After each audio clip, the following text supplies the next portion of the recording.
Well, good morning, everybody. We're outside in beautiful sunshine to do a wonderful, wonderful interview with two of our board members. We have some celebrities on our board. They've helped Delaware Rock and Roll Society get cooking. Okay, and one of them is Larry Williams. Larry Williams is a premier saxophone celebrity. Okay, he plays with Keepers of the Flame, but if you know anything about jazz in Delaware, you know all about Larry Williams.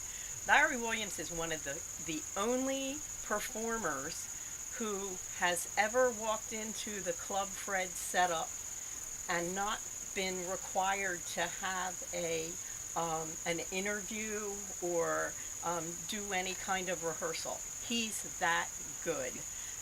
The connect. That's not quite as easy as that sounds. What it is the fact that they play a lot of songs that I happen to know.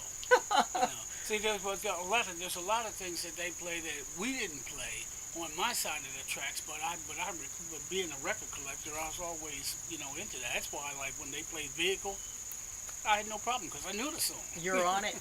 You're on it. Well, that's the big heart connection between Larry Williams and Stephen Leach. Stephen Leach, you will know from his bebop show on WVUD. He is Even Steven, and these two guys show up at least once a month for a weekly on the weekly jazz hour to educate you and to give you lots of information. As you can probably see, we've got a stack of records here in front of them.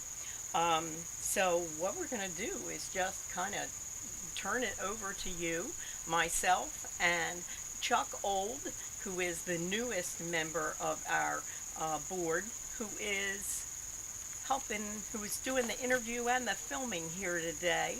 And I are going to jump in here with our curious questions now and again. Hey, Larry, take off your mask. It's not doing doing any good on your chin. Anyway, that way we get to see your smile. Super. Okay, so how did you two meet? Well, as I recall, it was through a mutual friend of ours, a fellow by the name of Maurice Sims. Yep, that's exactly how it was. Yeah. Because what happened was I had played. Well, our group had played, and we were Infinity then. Our group had played on a memorial concert to Willie Fletcher, who had just passed away. And we got a chance to do a song at the memorial concert at the Christina Cultural Arts Center. After the gig was over, I went down. I saw Maurice out in the audience, and I started talking to him. And I mentioned the fact that I liked hearing him on WVUD, and said, I'd love to try that. I'd love to try that someday. And this was January 2010. So for about a few months, we didn't hear anything. So I didn't think any more of it. And then one day I was coming home. I'd come home from work from the bank, and there was a note in the door. And the note said, "Larry, call Steve. They want to put you on the radio show." And that's how I got there. I'll be darned. Should say something about Maurice because he's worth mentioning. Maurice will be turning 95 on Christmas, Wow. and Maurice has quite a history himself. He was a very close friend of Lem Winchester's. Knew Boise, knew Clifford Brown. Has a slew of stories. He's a real gem. He has been on. He's actually still on my radio program. I have to think about this a moment. I think the same day that we're on the corner. No, it's the first Saturday. Yeah, the Maurice Sims show. Maury Sims show. Maury was the second black DJ in Wilmington. He came on after the first black DJ, who is also part of my program, though he's passed away, and that's Mitch Thomas. And Mitch Thomas is an inductee Yes, into the rock and roll. we inducted him posthumously. Yeah, Mm-hmm. he the story goes that Mitch started radio in Wilmington in 1949, and he was drafted into the Korean War, and Maurice took his place. That's how Maurice became the second black DJ. And for a while, they were on different radio stations in Wilmington. Mitch came back and was on WILM, and Maurice Sims continued on WTUX at the time, which is where Mitch started. And like Maurice, he's a great guy. You know, he really knows his music. He has loads and loads of stories. When he was younger, he hung out at Minton's in New York, and also worked at the Club Baby Grand, for a while. Mitch was actually a Masters of Ceremony at the Club Baby Grand. You can hear him on is it the first Jimmy Smith album? It's the first, Very first one. volume 1, yeah. Okay. Yeah, he opens everything up. Okay. But that was Jimmy Smith's very first album, right? No, it wasn't. No, it wasn't. Let's see. By the time the Baby Grand came along, let's see, Jimmy Smith had made something like 4 albums for Blue Note before the Big Club Baby Grand set. Okay. But it was early. It was 1957. 56. August 4th, 1956. Okay, right. Okay. It sort of brought people out of their funk after. Well, because Clifford Clifford had just died, so everybody was really down about that. Right. Yeah, I've heard those stories. So that's how we met. Maurice Sims, great guy. Are both of you guys Delaware guys? Oh, yeah. Both born and bred? Yeah, I've been here about 200 years. And by that, I mean my family goes back that far. How about you, Larry? How far back do you go? Well, let's see. Most of my folks came from, I know my mother and all that bunch of the family came from Louisiana. They came up there in 1942, if I remember right. So yeah, we both share a history of Wilmington. We talk about the old times, what the stores were in Wilmington. In fact, on the way up, we were sort of talking about some of the places where you got a haircut and stuff like that. The lower west side. Yeah, I spent a lot of time down there growing up as a kid.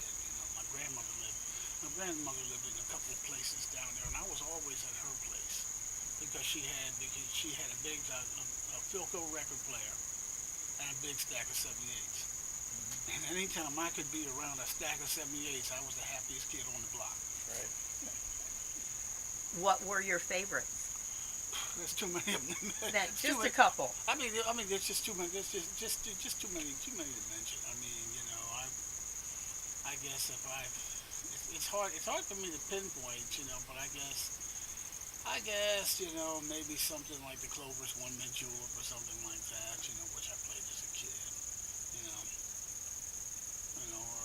or this is one I played a lot, and this one is practically impossible to get as a 78, an American 78. This is Brooke Benton's first record on Mercury. It's just a matter of time. Nice. This is one you never see. You never see this. I've had this. Well, this was in the family for years. A friend of our family bought this record when it was new in 1959. It passed over to my grandmother. It passed on to me. But yeah, this is, if you were going to see this one, you would probably catch it on a Canadian copy. Because Canada issued 78s a little further up than America did, because I actually have at home a Canadian copy of Thank You Pretty Baby by Brooke Benton, which I know did not come out as a 78 on American Mercury. Wow, Brooke Benton was still around with his smooth voice when, I was a teenager. I remember some of his stuff, but I wasn't a teenager in 57, or 56 or 59. In the 60s, yeah. Good. So, what we're talking about is really history. if you guys could go back to a certain era to be a part of the culture and to soak in all the information and whatever, where would you go? I probably go back to probably the bebop era or just past it. Or the hard bop era. To actually take in Clifford Brown performing. Art Blakey and all those people. I think that would have been great. Plus the fact I would have been able to have access to a lot more of those records because you had a lot of record shops in those days. That's something that practically doesn't exist anymore. I noticed going through the 78, some of them were marked $1, and that seemed expensive to me. What did 78 sell for in that era? Well, some did sell for a little, maybe $1, $1.10, but a lot of them sold for like 79 cents, 89 cents.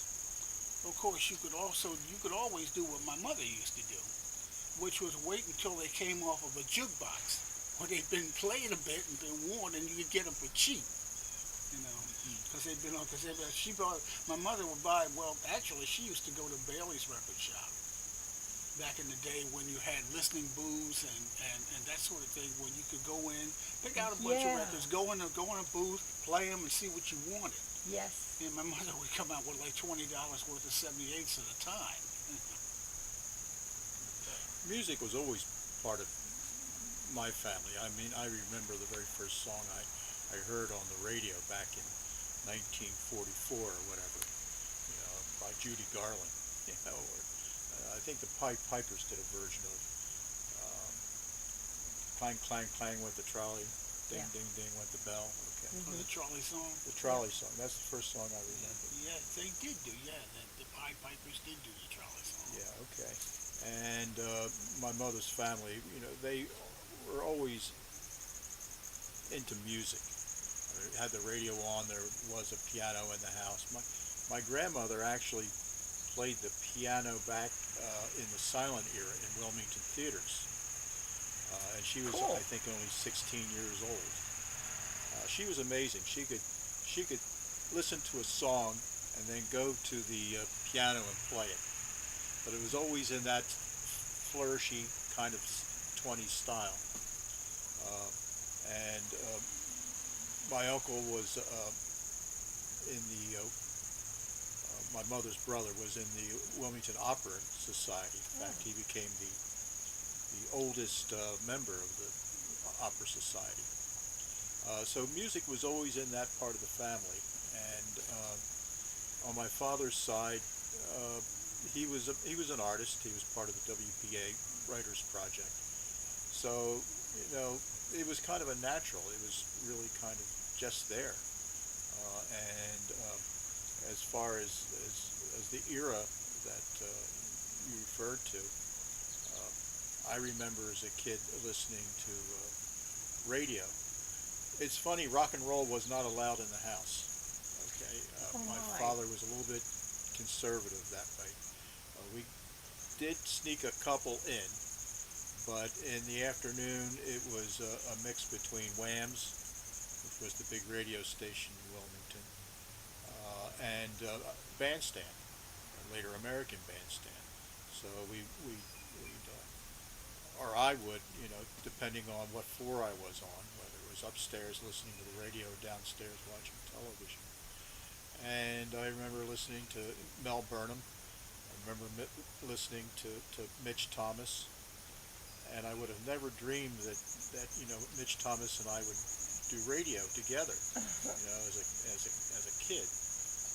Also, a friend of mine, Brian Lee, was also kind of a DJ at Wham's, and he knew Mel Burnham, who was, or as Brian Lee would often describe it, if you had a stepladder and Jesus Christ was on the top rung, the second rung would be a Wham's DJ.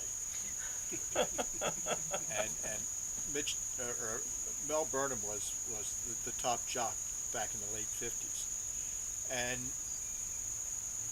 actually, we tracked down Mel Burnham. He was living in Florida, and Brian, who knew him, managed to get an ID for the radio station from Mel Burnham, which I play all the time because here I am, announcing something right next to Mel Burnham. I love it. And he played, a lot of the music in the afternoon. Now, talk about an ID. It's kind of a station identification. Yeah, it's a legal thing. ID. You have to do it every hour. You have to do it in a certain way. In our case, WVUD Newark is a legal ID. And then anything you want to say around it is fine. Station identification. So that's my experience. In the 60s, I sort of diversified a little bit with music. I started listening to more jazz.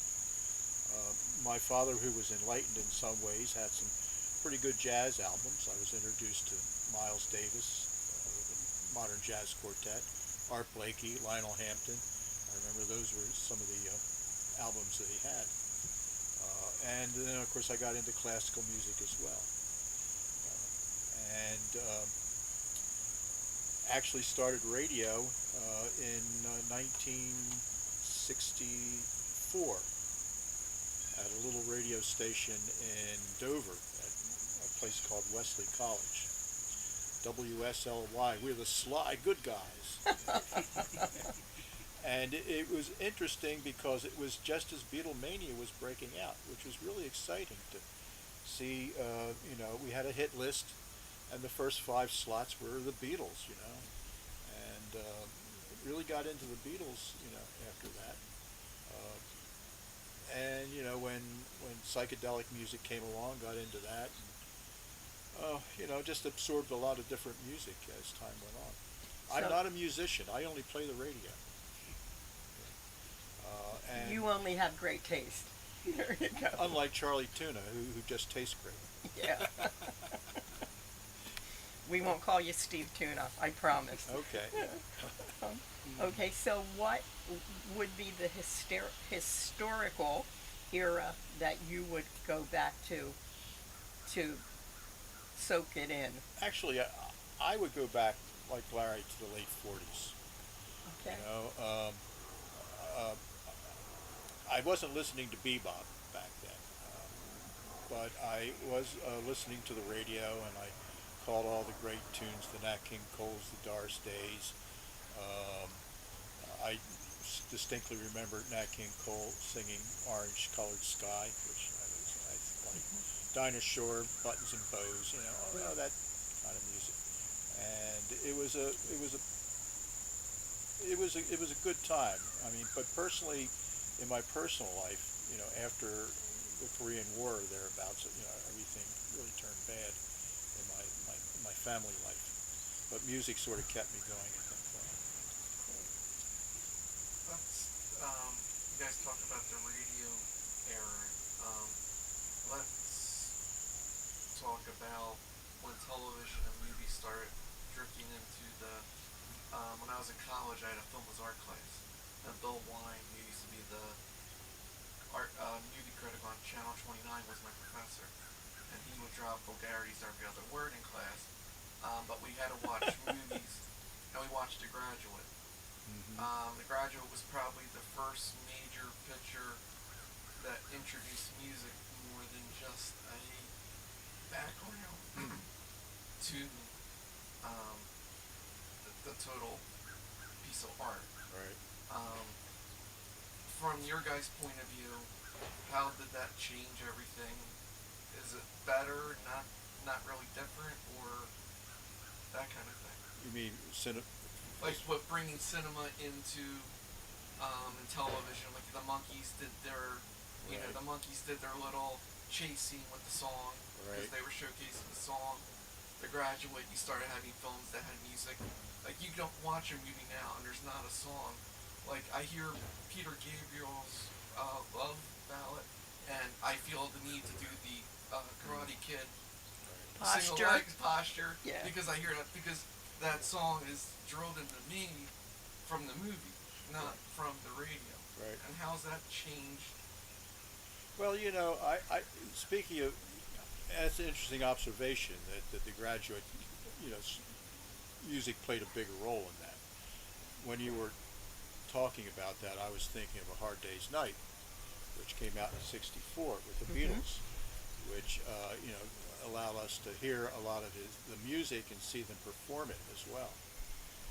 I don't remember too much before that where music was played. I do know that I saw a film called La Dangerous La Liaison. Let me edit that part out.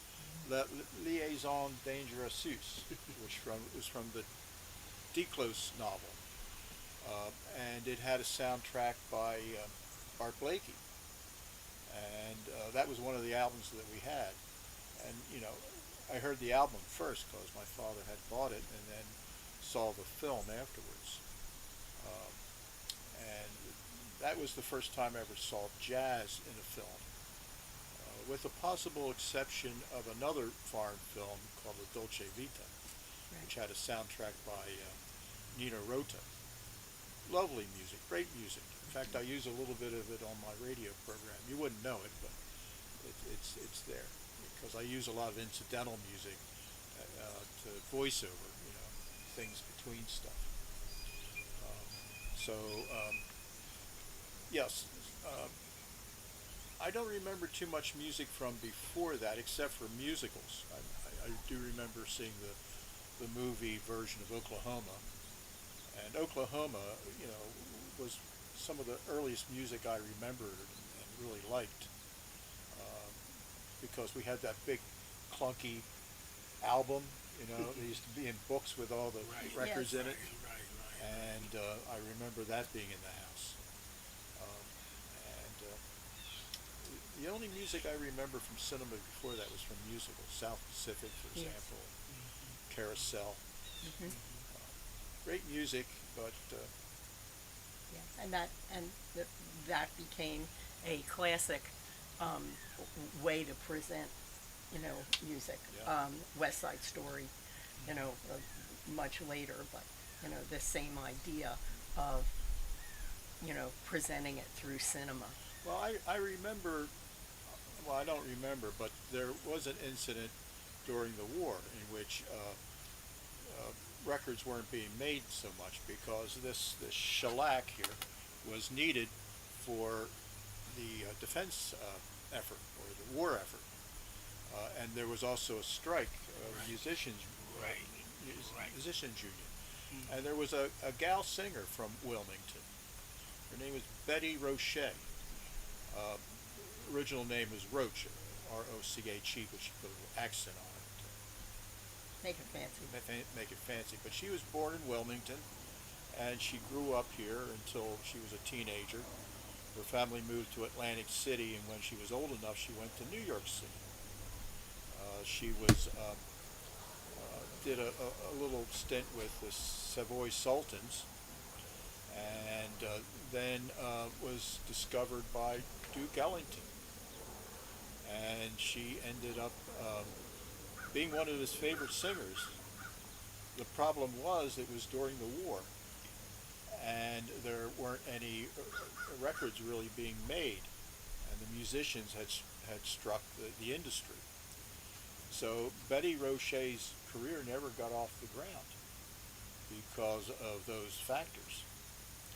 But a lot of her music came through on the radio and in movies. There was a movie called Reveille with Beverly, made in 1940.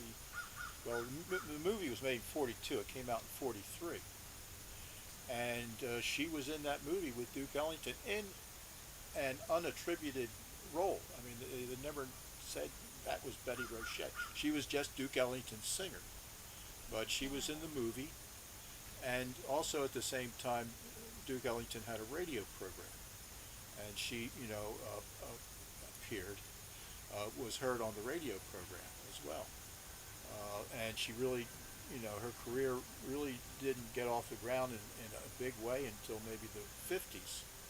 First with Duke Ellington when she came back with him, and then she, had some solo work starting in 56, I guess. Somewhere around Yeah, there. 56, and then she had a couple solo albums in the early 60s. But she was you know a great singer. Uh, she was able to hit some notes, man, that send chills up your spine. Cool. But she was from Wilmington, and she's among the pantheon of Wilmington musicians, including Lem Winchester and Clifford Brown, to a certain extent Ernie Gerald Watts. Price. Ernie Watts, yeah. Ernie wasn't born here, but he grew up here, and he was a member, an illustrious member of Boise's. He was a Boise Lowry student, and you got a picture of Boise there, right? Boise Lowry was a teacher in Wilmington. He was actually a musician before that, and he had a number of students going back from Clifford Brown to Larry Williams and beyond. Mm-hmm. Every musician, maybe with the exception of Betty Roche, because she was a singer and she left so early in her life, were students of Boise Lowry, and he was a great man. I had the opportunity. He was one of your Larry's teachers. I only had the That's so opportunity. cool. You Yeah, were he able was. to. In fact, What do you have? something I've never pulled out. Something I have never pulled out. This was from the This is a picture from the Delaware Defender way back in 1969, when I was 17. It's that you in Boise? That's me in Boise. Oh, that's so neat, Larry. Yep, that was back. That was me and Boise together back at Bancroft School in the summer of 1969.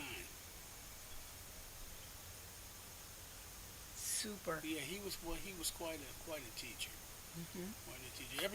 Everyone that played jazz had to come through him at some point. And Clifford Brown was a student. Lem Winchester was a student, as you said. Ernie Watts was a student. Just about anyone we can name, who played jazz here in Wilmington. Matthew Shipp even, was a student at one time. Who's the started to say young man? Who's the guy who did all the musical background as well as probably singing with the Teddy and the Continentals? Their names? Who am I talking about? Yeah. Behind Teddy? Mm-hmm. Well, let me see. There was Gerald Hamilton. There was Who played the instruments? Jerome Jefferson. Thank you. Yes. I Jerome couldn't. Jefferson. Old age hitting me. Yeah. Jerome Jefferson is another, Yes, who has a strong exactly. connection with Boise. That's right. Yeah, and he's one of our inductees Yes. with Teddy and the Continentals. Yes. I don't know when this will come out, but you'll hear Jerome Jefferson on. Oh, gee whiz! It'll be Thursday. No, it'll be. Well, yeah, Jerome was the band, I guess. He played guitar behind Teddy and the Continentals, but Jerome played a bigger role than that. He was with a number of other groups in Wilmington. Everybody, seems to me. He was behind the Dynamic Concepts. They made a couple of great records, and a few others. He wrote songs as well. He wrote songs with Teddy Henry, and he's still out there. Yes, Still out there. still out there making music. Yeah. Amazing. Real quickly, if we were going to go hunting to buy a record